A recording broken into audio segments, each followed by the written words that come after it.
नमस्कार। कहानी गोल्ड में आज सुनिए। वरिष्ठ लेखक और कथाकार, गोरखपुर विश्वविद्यालय के हिंदी विभाग के पूर्व अध्यक्ष, 11 उपन्यास, 6 कहानी संग्रह, 8 आलोचना ग्रंथ लिखने वाले लेखक रामदेव शुक्ल जी की लिखी कहानी कोख। मौसी आज पहले की तुलना में ज्यादा मिठाई, फल, बिस्कुट लेकर आईं। हर बार उनके चेहरे पर कुसुम के प्रति करुण भाव रहता था। उसकी जगह पर सम्मानपूर्ण सहयोग का भाव था। कुसुम उनकी बाहों के घेरे से छूटकर मौसी की आंखों में सीधी ताकती हुई बोली, मौसी, आज कुछ खास बात हो गई है क्या? मौसी ने अचानक कुसुम को चूम लिया। बोली, आज तुम्हारे मौसा तुम्हारे लिए एक ऐसा प्रस्ताव लेकर होटल से लौटे हैं कि अगर तुम मान लो तो तुम्हारा सब दुख दलिद्दर भाग जाएगा। ऐसी कौन सी बात है मौसी जो हमारा सब कुछ ठीक कर दे? और अगर ऐसा कुछ है तो मुझे उसे मानने में क्या ऐतराज हो सकता है? ऐतराज हो सकता है अगर अकल से काम न लो। आज तुम्हारे मौसा के होटल में ऑस्ट्रेलिया के अंग्रेज आए हैं, साथ में उनकी मैडम भी हैं। उन लोगों को 9 महीने के लिए एक ऐसी युवती की कोख किराए पर चाहिए जो मां बनने के लायक हो और विवाहिता हो। उन लोगों ने तुम्हारे मौसा से ऐसी युवती तलाश करने को कहा। तुम्हारे मौसा ने मुझसे कहा कि कुसुम अगर यह बात मान ले तो उसका भला हो जाएगा। लेकिन मुझे क्या करना होगा? कोख किराए पर किस तरह दी जाती है? मौसी ने कहा, उनका भ्रूण तुम्हारे गर्भ में डाल दिया जाएगा। यह काम डॉक्टर करेंगे। वह आदमी तुमको देख भी नहीं पाएगा। 10 लाख रुपए तुम्हें उनसे मिलेंगे। 5 लाख अभी और 5 लाख बच्चा हो जाने के बाद। बच्चा होने में तुम्हें कोई तकलीफ नहीं होगी। डॉक्टर ऑपरेशन करके बच्चे को निकालकर उसके माँ बाप को दे देंगे। तुम्हें 5 लाख रुपए मिल जाएंगे।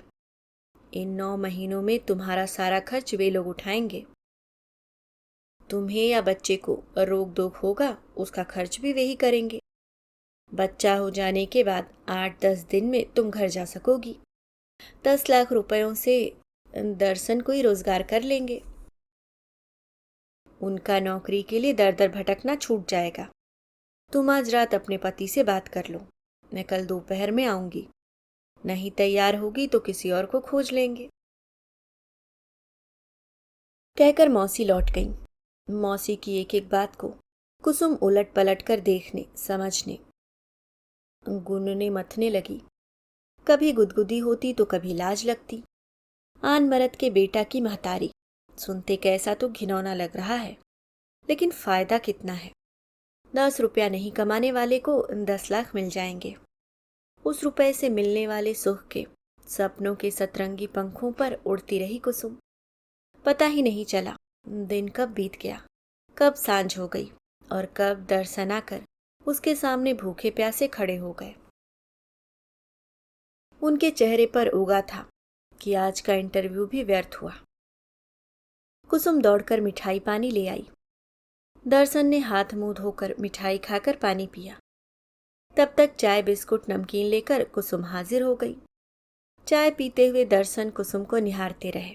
पूछा, मौसी आई थी क्या? बहुत मालमत्ता ले आई थी लगता है। कुछ कहते कहते दर्शन की निगाह कुसुम की आंखों में थिर हो गई। कुसुम का चेहरा लाल हो गया। नीचे की ओर ताकने लगी। अचानक पति को बाहों में भरकर उनसे चिपक गई। दर्शन को सुख मिला, पर अचरज का धक्का उससे बड़ा था। उन्होंने गले से लिपटी पत्नी को अलग करके दोनों हाथों से उसका मुख अपने सामने किया। अचरज का और बड़ा धक्का लगा। कुसुम की आंखों से आंसू की धार बह रही थी। कुछ देर उनकी पीठ सहलाते रहे, आंखें बार बार पोंछते रहे और कई तरह से घुमा फिराकर बार बार पूछते रहे कि आखिर बात क्या है। देर तक अपने को तैयार करने के बाद कुसुम ने आंखें नीचे किए हुए मौसी के साथ हुई बातचीत का पूरा ब्यौरा खोलकर बता दिया। सुनकर दर्शन काट हो गए। निस्तेज आंखें शून्य में अटक कर रह गईं। कुसुम ने पति को इस रूप में देखा तो आतंक से सिहर उठी। बोली, आप यह कैसे मान ले रहे हैं कि मौसी की बात मानने जा रही हूँ? हम लोग जैसे हैं सुखी हैं। आपका पढ़ना लिखना बेकार नहीं जाएगा। किसी न किसी दिन तो काम मिलेगा। तब तक अपने घर में रहने और हवा सूखा खाकर दिन काटने में क्या हर्ज है?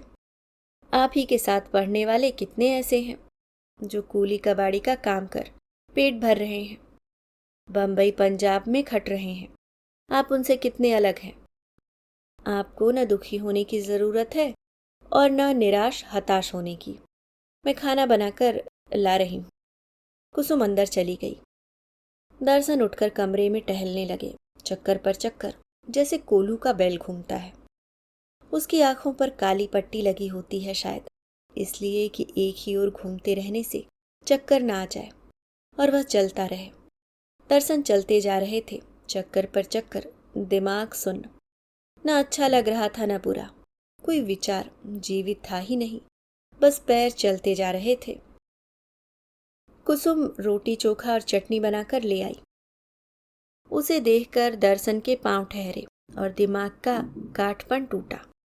बोले, अपनी थाली भी ले आओ, साथ साथ खाएंगे। कुसुम को याद आया, जब बहुत छोह उमड़ता है तब दर्शन साथ खाने की बात सोचते हैं। अपनी थाली भी ले आई। साथ साथ खाने और एक दूसरे को खाते हुए देखने से चेतना खुलने लगी। बातचीत न होने पर भी जड़ता लगातार टूटती रही। कुसुम उठती हुई बोली, कल मौसी से साफ साफ कह दूंगी कि हम लोग इस लफड़े में फंसने के लिए तैयार नहीं हैं। दर्शन ने जैसे सुना ही नहीं। दोनों साथ साथ सोते और अपने अपने कुंद होते विचारों से जूझते हुए जागते रहे। रात के पिछले पहरों में आंख लगी। कुछ देर से उठे। कुसुम चाय बना लाई। उसने कहा, उठने में देर हो गई, आप जल्दी नहा लीजिए, कुछ बना लेती हूँ। दर्शन ने कहा, कोई जल्दी नहीं, आज मुझे कहीं जाना नहीं है। आराम से नहाएंगे, खाएंगे, थोड़ा आराम करेंगे। कुसुम को संतोष हुआ कि रात वाली बेचैनी से दर्शन उबर आए हैं। मौसी तीसरे पहर आई। दरवाज़ा खटखटाते ही कुसुम समझ गई कि मौसी आई हैं। दरवाज़ा खोलने के लिए उधर बढ़ी तो दर्शन ने कहा, मौसी को मना मत करना, मैं भी उनसे बात करके सब कुछ जानना चाहता हूँ। कुसुम ने दरवाज़ा खोला। मौसी ने उसकी आंखों में पढ़ना चाहा कि क्या निर्णय हुआ, किंतु कुसुम उनके लिए चाय पानी के इंतजाम में व्यस्त हो गई। चाय आई। मौसी पीने लगी तो दर्शन ने मुस्कुराकर कहा, मौसी जी, जरा मैं भी सुनना चाहता हूँ कि यह कोह किराए पर देने का मामला क्या है और कौन लोग हैं जो इतना पैसा लुटा रहे हैं। मौसी ने एक एक बात छितरा छितरा कर बता दिया। यह भी कह दिया कि तमाम लड़कियां तैयार हो जाएंगी। तुम्हारे मौसा तुम दोनों के भले के लिए सोच रहे हैं। कुसुम हमारे घर में रहेगी। तुम 5 लाख से अपना कोई रोजगार शुरू कर सकते हो। 9 महीने बाद डॉक्टर बच्चे को निकालकर अंग्रेज माँ बाप को सौंप देंगे। तुम्हें 5 लाख और मिलेंगे। 8-10 दिन बाद कुसुम तुम्हारे साथ अपने कस्बे में लौटकर आराम से रहेगी। यहाँ किसी को कुछ पता नहीं चलेगा। सब यही जानेंगे कि कुसुम बम्बई में अपनी मौसी के पास रहकर कोई पढ़ाई कर रही है। सबसे बड़ी बात यह होगी कि 10 लाख से कस्बे में अपना कारोबार करने लगोगे तो सब लोग तुम्हारा गुण गाते पीछे घूमेंगे। मौसी चलने को हुई तो दर्शन ने धीरे से कहा, मैं कुसुम को इस काम के लिए समझाऊंगा। आखिर आप हमारे भले के लिए ही तो सब कुछ कर रहे हैं। मौसी ने कहा, भगवान कुसुम को सुबुद्धि दे, मैं तो यही कामना करूंगी। सब कुछ वैसे ही हुआ जैसा होना चाहिए था। समय पर ऑपरेशन हुआ। ऑस्ट्रेलिया वाले अंग्रेज और उनकी मैडम अपने बेटे को लेकर हवाई जहाज से अपने देश पहुंच गए। 8-10 दिन बाद कुसुम का घाव सूख जाएगा। वह अपने पति के कारोबार में सहयोग करने लगेगी। लेकिन एक नई विपत्ति आ पड़ी। कुसुम की छाती में दूध उतरने लगा। अगले दिन छातियां दूध से भर उठी। कुसुम ने मौसी से कहा। मौसी ने डॉक्टर से बात की। डॉक्टर ने कहा, अभी वह हाथ से दूध निकाल दे या आसपास कोई बच्चा हो तो उसे पिला दे। बाद में ऐसी दवा दे दी जाएगी जिससे दूध न बने। शाम को डॉक्टर की गाड़ी मौसी को बुलाने के लिए आ पहुंची। मौसी गईं तो डॉक्टर के पास ऑस्ट्रेलिया वाले साहब मैडम के साथ बैठे मिले। बच्चा मैडम की गोद में रोए जा रहा था। इतना कमजोर हो गया कि रोने की ताकत भी नहीं बची थी। मौसी के हाथ में 2 लाख रुपए की गड्डी रखकर डॉक्टर ने कहा, इस बच्चे को 6 महीने तक कुसुम के दूध पर ही रखना पड़ेगा। ये लोग होटल में रहेंगे और आपके घर जाकर बच्चा दूध पी लिया करेगा। मौसी सबको उसी गाड़ी में बिठाकर घर लौटी। कुसुम की छाती में दूध उमड़ रहा था और उसकी आंखों से आंसू की धारा उमड़ रही थी। मौसी की आंखें भर आई। मैडम भी सुबकने लगी। बच्चा पेट भर जाने के बाद हाथ पांव हिलाकर खुशी जाहिर करने लगा। उसको मैडम ने गोद में उठाया तो छनछनाकर रोने लगा, जैसे गर्म चीज से छू गया हो। मौसी ने उसे लेकर फिर कुसुम की गोद में दिया। वह स्पर्श बच्चे को इतना सुखद लगा कि तुरंत सो गया। कुसुम के पास ही बच्चा रहेगा। उसके माँ बाप उसे देखते रहेंगे। यही उनका सुख होगा। कुसुम ने मौसी से कहा कि साहब के सामने वह बच्चे को दूध नहीं पिला पाएगी। तय हुआ कि वह मौसी के बैठक वाले कमरे में रहेंगे। वहीं अपने लैपटॉप पर कुछ काम करते रहेंगे। बच्चा दूध पी लेगा तब कुसुम के कमरे में जा सकेंगे। मौसी ने पूछा, यह मशीन क्या है? साहब ने बताया कि वह गोद में रखकर काम करने वाला छोटा कंप्यूटर है। इसे लैपटॉप कहते हैं। मौसी ने पूछा, कुसुम को सिखाया जा सकता है क्या? साहब खुश होकर बोले, सिखा दूंगा। कुसुम को कंप्यूटर सिखाना मेरा काम। अगले दिन वैसा ही लैपटॉप लाकर साहब ने कुसुम के पास रख दिया और उसे खोलने के तरीके बताने लगे। कुसुम लजाती हुई झिझक रही है। यह देखकर मैडम ने सिखाना शुरू कर दिया। डॉक्टर ने कुसुम और बच्चे को बुलवाकर दोनों का वजन लिया। कुसुम के नाश्ते खाने का पूरा चार्ट बनाया और आदेश कर दिया कि जब तक बच्चा दूध पीता रहेगा तब तक कुसुम का खाना पीना इसी चार्ट के हिसाब से चलेगा। शाम तक अंग्रेज और उनकी मैडम मौसी के घर पहुंच गए। उनके साथ 2 आदमी खाने पीने के बहुत सारे सामान के साथ आए। उन सामानों में ऐसे भी थे जिन्हें पकाने और तैयार करने में मौसी समर्थ नहीं है। यह जानकर साहब साहिबाइन वहीं ठहरकर मदद करने लगे। मौसी ने उन लोगों से कहा कि आज रात वे भी यहाँ खाना खाएं। वे तैयार हो गए। मौसा मौसी कुसुम साहेब साहिबान साथ साथ खाने बैठे। बेटा भरपेट दूध पीकर आराम से सोता रहा। कुसुम को सूप बेस्वाद लगा मगर पीना पड़ा। मौसी ने अपनी तरकारी में से 1 चम्मच साहब और 1 चम्मच मैडम की थाली में डाल दिया। मैडम ने ब्रेड के साथ मुंह में डाला। स्वाद का मजा ले पाती उससे पहले ही चेहरा लाल हो गया। बेसिन में मुंह का कौर उगलकर कुल्ला करने लगी। तब भी मुंह की जलन कम नहीं हो रही थी। मौसी ने मिठाई दी। उसे धीरे धीरे चूसने लगी। साहब ने तरकारी की ओर ताका भी नहीं। ब्रेड, मक्खन, उबले आलू, सूप और दूध से उनका पेट भर गया। सोने के लिए होटल लौटते समय मैडम बच्चे को साथ ले जाना चाहती थी। जो ही उसे उठाती चौंक कर रोने लगता। कुसुम की देह से सटकर चुप हो जाता। वे लोग बच्चे को वहीं छोड़कर होटल लौट गए। दर्शन ने 5 लाख रुपए से कस्बे के अपने मकान में आगे 4 दुकानें बनवाने का काम शुरू कर दिया था। पीछे रहने के लिए आधुनिक सुविधाओं वाला छोटा घर भी साथ साथ बनने लगा था। रात दिन काम में जुटे रहते। एक दिन मिस्त्री मजदूरों ने छुट्टी कर ली तो दर्शन मौसी के घर गए। उस समय कुसुम बच्चे को दूध पिला रही थी और उसके लाल भभूक चेहरे के बीच मुलमुलाती नीली आंखों की अजगुद खूबसूरती देख देख कर हैरान हो रही थी। दर्शन का आना सुनकर बच्चे को छाती से लगाए ही बैठक में आ गई। बच्चे के साथ उसे देखकर दर्शन के चेहरे पर तनाव उभरा। कुसुम उल्टे पांव लौटकर उसे मौसी की गोद में देकर दर्शन के पास आई। दर्शन का सूखा चेहरा देखकर ममता और दुख से भर गई। उसके मुंह से निकला, वहां कुछ खाते पीते नहीं हो क्या? इस हाल में रहकर मकान दुकान बनवाकर क्या होगा? दर्शन ने सूखी हंसी हंसकर कहा, बिना खाए पिए कैसे रहूंगा?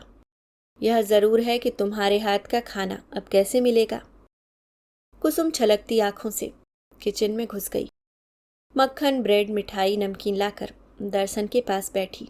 बोली, कुछ खाइए, चाय बनाकर ला रही हूँ। बिना दर्शन की आंखों की ओर देखे किचन में लौटकर चाय बनाने लगी। चाय लेकर आई।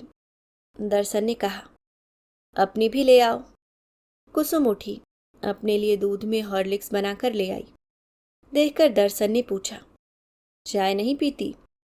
फीकी हंसी के साथ कुसुम का जवाब आया, अपनी मर्जी से कुछ भी खाना पीना नहीं होता। सवेरे से रात तक के खाने पीने का चार्ट बना है, उसी हिसाब से खाना पीना है।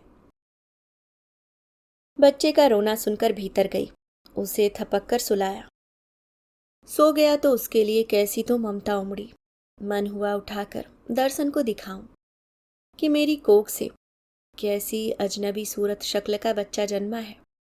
वहीं से बोली, बच्चे को ले आऊं, देखिए तो कैसा है। अनमने स्वर में दर्शन ने उठते हुए जवाब दिया, मैं क्या करूंगा उसे देखकर, और हाँ, मुझे लौटने में देर होगी, अब निकलता हूं। कुसुम चाहती थी कि कुछ फल मिठाई सूखे मेवे पति को दे, लेकिन हिम्मत नहीं जुटा पाई। दर्शन चुपचाप लौट गए। कुसुम ग्लानि से भर गई। मैडम ने मौसी से कहा कि आज शाम का डिनर सब लोग हमारे होटल में लेंगे। मौसी तैयार हो गई। मौसा को खबर हो गई। होटल की बड़ी गाड़ी सबको लेने के लिए आ गई। होटल पहुंचकर सब लोग पहले साहब वाले कमरे में गए। पहले बड़ा बैठका, उसके बाद बेडरूम। बैठक में कई तरह के सूप और नरम गरम पीने वाली चीजें आ गईं। साहब और मैडम ने अपनी अपनी पसंद के ग्लास उठा लिए। मौसा ने सूप लिया। मौसी और कुसुम कुछ भी लेने को तैयार नहीं हुई। आधे घंटे बाद डाइनिंग हॉल में जाने पर कुसुम कुछ समझ नहीं पाई। वहीं अंधेरा था। मेजों पर लालटेन के शीशों की तरह, शीशों के बीच मोमबत्तियां जल रही थीं। उनसे बहुत कम रोशनी निकल रही थी। कहीं से बहुत मध्यम संगीत धीरे धीरे माहौल को रहस्यमय बना रहा था। सब लोग अंदाज से धीरे धीरे आगे बढ़ते हुए एक मेज के पास पहुंचकर कुर्सियों पर बैठे। सबके बैठते ही चमचमाती वर्दी में 3 बैरे आधम के। मेज पर छोटी बड़ी प्लेटें, कांटे, चम्मच रखे जाने लगे। इतने धीरे और करीने से चीजें रखी जा रही थीं कि उनसे उपजी कोई आवाज अदृश्य कोनों से बहती आ रही सुकोमल संगीत लहरियों को, बैठे हुए लोगों की चेतना को रसमग्न करने में कोई बाधा नहीं पहुंचा रही थी। बैठे लोग खुद भी किसी तरह की आवाज का कारण बनने से अपने को बचा रहे थे। कुसुम ने ऐसा माहौल कभी देखा सुना नहीं था। वह भी दम साधे सब कुछ देख सुन और समझ रही थी। गोद में बच्चा कसमसाया। उसे दूध पिलाने की बात कहकर कुसुम ने मौसी से कमरे में पहुंचाने की बात की। मौसी तुरंत खड़ी हो गई।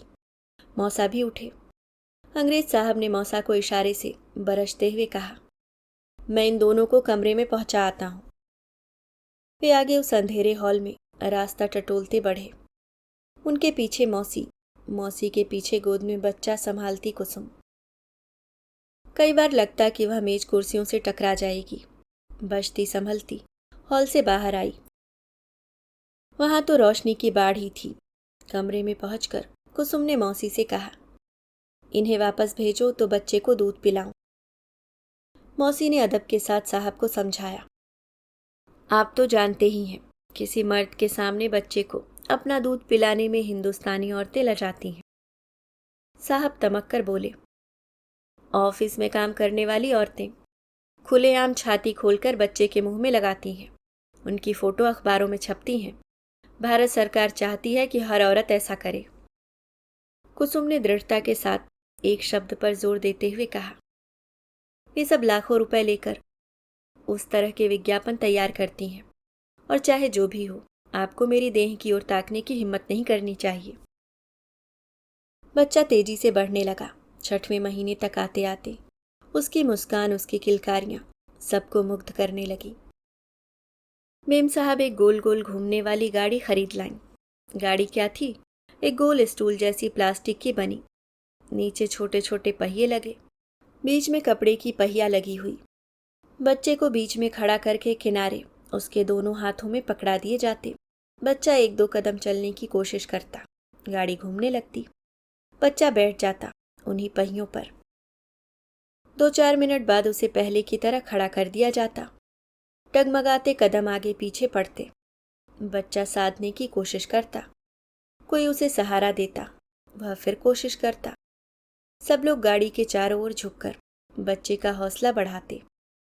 कुसुम को लगता साहब उस खेल में झुकते समय जानबूझकर उसकी देह से सटने या हल्के से उसके सिर से अपना सिर छुआने की कोशिश कर रहे हैं।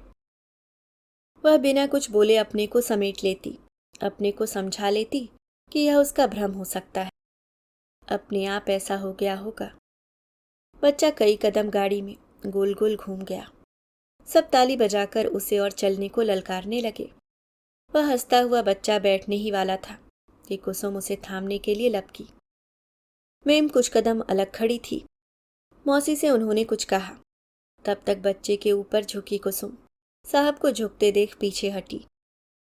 ऐसा करते ही उसके पैर लड़खड़ा गए। वह पीछे की ओर गिरने ही वाली थी कि साहब ने उसे पकड़ लिया। उसे सीधा खड़ा करने के प्रयास में जाने अनजाने साहब के हाथों ने कुसुम को हल्का सा अपनी ओर खींच लिया। कुसुम मुस्कुराई, सीधी खड़ी हुई। मौसी और मैडम अपनी बात में मगन थी। मुस्कुराती कुसुम ने मैडम से कहा, साहब आपको प्यार करते हैं? मैडम भौचक। क्यों पूछती हो? कुसुम ने अपनी ओर हैरानी से ताकती मैडम से कहा, अपने साहब से पूछ लीजिए। मैडम ने सवालिया निगाह साहब की ओर फेंकी। साहब कुछ नहीं समझने की मुद्रा में उनकी ओर देखने लगे।